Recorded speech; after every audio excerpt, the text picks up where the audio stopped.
Magandang balita, dahil malapit nang umabot sa 20 pesos per kilo ang bigas, inilunsad ngayong araw November 16, 2022 sa Makati Economic Enterprises Management Office, Department of Trade and Industry, ang Kadawa ng Pasko 2022 sa Makati City Hall Quadrangle. Pinangunahan nga ni Pangulong Bongbong Marcos Jr. ang launching ng Kadawa ng Pasko. Ang programa ay sabayang isinagawa sa iba't ibang lugar sa bansa. Tayunin umano nito na suportahan at matulungan ang local farmers na maibenta ang kanilang mga produkto. Saad ng Pangulo, pagbibili ng bigas, kinukuha sa NFA, kinukuha sa buffer stock, doon lang hindi kumikita ang NFA, kung ano yung pinambili nila, ganun din ang presyo kaya't nakita ninyo ang bigas, 25 pesos per kilo. Malapit na tayo doon sa aking pangarap na 20 pesos per kilo. Dahan-dahan lang. Aabutin din natin yan, pero marami pa tayong gagawin. Malaking tulong ang naidudulot ng Kadawa Store sa mga consumers dahil makakabili sila ng mga murang gulay at iba't ibang produkto na gawang Pinoy. Gumagawa ng paraan ng ating gobyerno para makapagbigay ng mga mura at mas affordable na mga goods at agricultural products, para sa ating mga kababayan. Narito ang buong detalye, pero bago ang lahat, kung bago ka pa lang sa aking channel, please do subscribe and click the notification bell para ma-update ka sa iba ko pang mga video.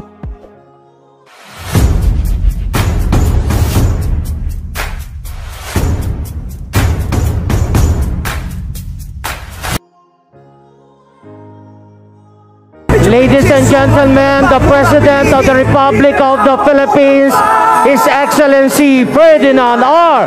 Marcos Jr. Kadiwa ng Pasko, abot kamay ang biyaya. Welcome po to the city of Mandaluyong once again sa ating mahal na Pangulong Bongbong Marcos. Mga kaibigan, siya po ay mainit na sinalubong ng ating Mayor, Vice Mayor, at ng ating mga Cabinet Secretaries at ng ating barangays. Mga kaibigan, nandito na po sa loob ng ating covered court ang ating minamahal, Pangulong Bongbong Marcos!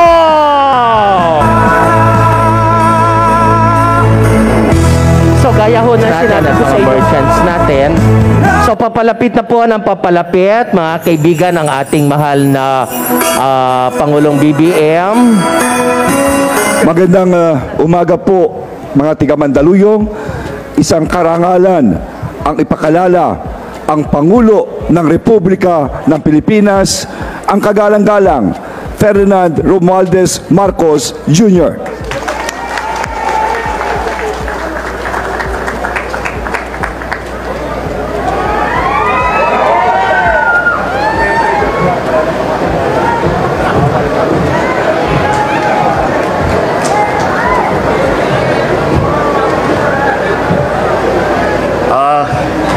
Maraming salamat, Sec. Ben-Hur, sa iyong pagpakilala, at maraming salamat sa ating butihing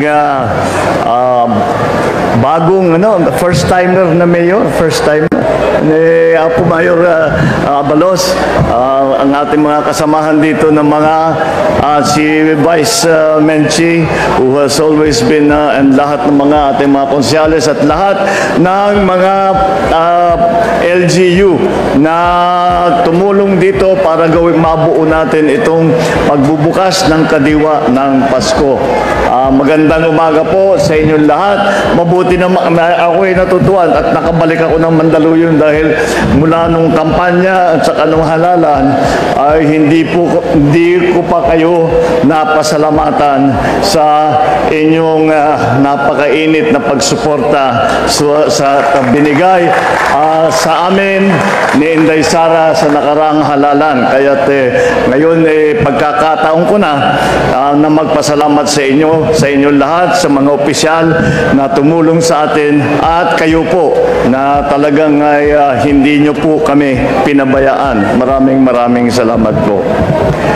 Ngayon po, ito ay ang aming ginagawa, ito yung kadiwa ng Pasko.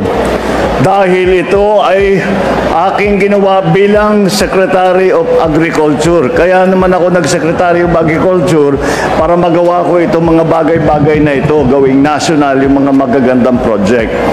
Kung yung mga yung mga siguro masyadong bata, hindi ninyo naalala yung naunang lumabas na kadiwa.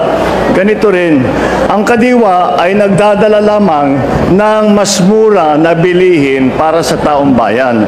Paano nagiging mas mura?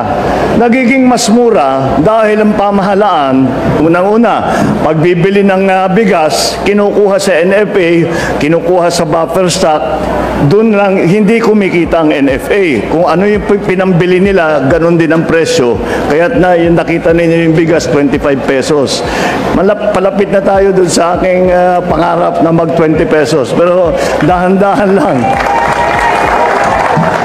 Aabutin din natin yan. Aabutin din natin yan. Pero marami pa tayong gagawin. Pero ang dami pang nangyayari. At wala naman tayong magawa dahil yung pagtaas ng presyo ng bilihin ay hindi naman nanggaling sa ekonomiya natin. Nanggaling yan sa mga pangyayari sa iba't ibang lugar na hindi natin makontrol. Kaya nga, kami naman bilang inyong pamahalaan ay sabi namin, kailangan hindi wala tayong magagawa doon sa presyuhan, tumulong na lang tayo doon sa kakayahan ng pagbili.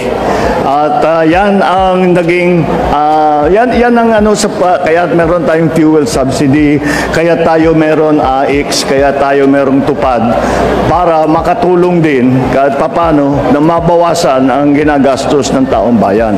Ito naman kadiwa ay nakakamura ito dahil ang pamahalaan ay bumibili diretso sa supplier. Kaya pati lahat ng transport cost, lahat ng mga ganyang klase na kailangan bayaran, ang gobyerno na ang gumagalaw. Kaya nakikita natin kahit papano meron tayong savings. Kaya sabi ko, ibalik natin. Meron na dating kadiwa sa mga LGU, pero kung kani-kanila lang. At nakita naman namin, maganda pa rin ang epekto para sa makatulong sa tao. Kaya nakikita namin, sabi ko, bilang sekretary nga ng Department of Agriculture, ba't di natin gawin yung ginagawa ng mga LGU, ba't di natin gawing national? Kaya naging national program na ito, pasalubong konti sa Pasko para makapagbigay tayo ng konting ginhawa man lang sa taong bayan dito sa gitna ng mga krisis na nagtataas ng presyo. Hindi lamang ito sa Mandaluyong. Kung makikita po ninyo, etong nasa screen ay 14 ito na iba't ibang kadiwa sa Pasko na binubuksan namin. Si First Lady napunta sa Parañaque, si Congressman Sandro nasa Quezon City, yung isang anak ko si Simon ay nasa San Juan. Kaya at lahat po, patuloy po ito, pararamihin po natin ito hanggat may coverage na tayo na national. At bukod pa ron, kahit na ang pinangalan namin ay Kadiwa ng Pasko, kahit po pagkatapos ng Pasko, patuloy pa rin po ito. Hindi namin ititigil ito. Kaya sana naman kahit papano ito'y makatulong sa inyo para makamura sa mga bilihin at para naman Merry Christmas naman tayo ng kaunti kahit masyado tayong binubugbog ng kung ano-ano mga pangyayari, sinimula tapos na sundan pa ng kung ano-ano pangyayari at nagkataasan ng presyo. Mahirap talaga ang naging buhay natin lahat. Ngunit meron din mga para-paraan para makatulong. At isa na itong Kadiwa ng Pasko na ipagpapatuloy natin kahit na pagkatapos na ng Pasko ay ito ay isa sa mga maaaring gawin ng inyong pamahalaan para tulungan ang taong bayan para naman maging mas maluwag ang buhay ng ating mga kababayan. Kaya maraming salamat po. Ako'y natutuwa na makita na nabuhay itong Kadiwa kasi magandang programa po talaga yan. Kaya pagagandahin pa natin, palalawakin pa natin sa tulong ninyo. Maligayang Pasko sa inyong lahat and Happy New Year. Sabi niya, Ang hinahanap namin, bigas na 20 pesos na pangako niya. Hawa! Okay, yan yung hinahanap nyo? Basahin. 25 per kilo na bigas. Mabibili sa Kadiwa ng Pasko stall sa iba't ibang bahagi ng bansa. Pagbibili ng bigas, kinukuha sa NFA, kinukuha sa buffer stock, doon lang hindi kumikita ang NFA. Kung ano yung pinambili nila, ganun din ang presyo. Kaya nakita ninyo ang bigas 25 per kilo. Sabi ni Pangulong Ferdinand Bongbong Romualdez Marcos sa paglulunsad ng Kadiwa ng Pasko sa lungsod ng Mandaluyong nitong Miyerkules, November 16, 2022. Tiniyak din ng Pangulo na posibleng maabot ang 20 per kilo ng bigas sa hinaharap. Ayan na, nagsisimula na ang mga programa, nagsisimula na ang inisyatibo ng ating presidente para ma-achieve yung 20 per kilo na bigas. And amazing yung proyekto, no, yung Kadiwa ng Pasko, 'di ba? Warm up pa lang 'yan, no? Mabibili mo doon ang mga fresh meats, fresh na mga gulay at bigas na 25 per kilo. But of course, hindi nyo yan ma-appreciate kasi sa totoo lang, 'di ba? Pagka-camping, talagang ipinanganak kayong naghahanap ng butas at reklamo ng reklamo. Kahit sobrang ganda na ng idea, mga nangyayari, nag-e-improve na kahit papano ang bansa, pero andyan na naman kayo, andyan lang kayo, akala mo naman talaga napaka-perfect ng buhay. Akala mo naman talaga ang laki-laki ng achievement sa buhay, di ba? Kung makabira, kung maka-insulto sa ating Pangulo, wagas. Matalino po ang presidente natin. Hindi nga lang maingay, hindi nga lang mayabang tulad ng ina nyo. At least makikita mo talaga ang totoong ekonomista ang presidente natin at makikita mo, di ba? Kahit tahimik lang siya, pero, di ba, yung improvement. And imagine niyo mga Lods, 6 months pa lang! 6 months pa lang! Grabe mga Lods, no? Ako po ay naaawa dun sa mga antay kasi ang hirap kaya ng trabaho nila. Ang hirap kaya yung palagi na lang araw-araw reklamo ng reklamo.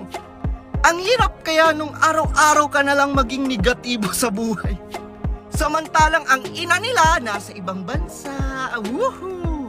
Habang ang mga anak niya stress na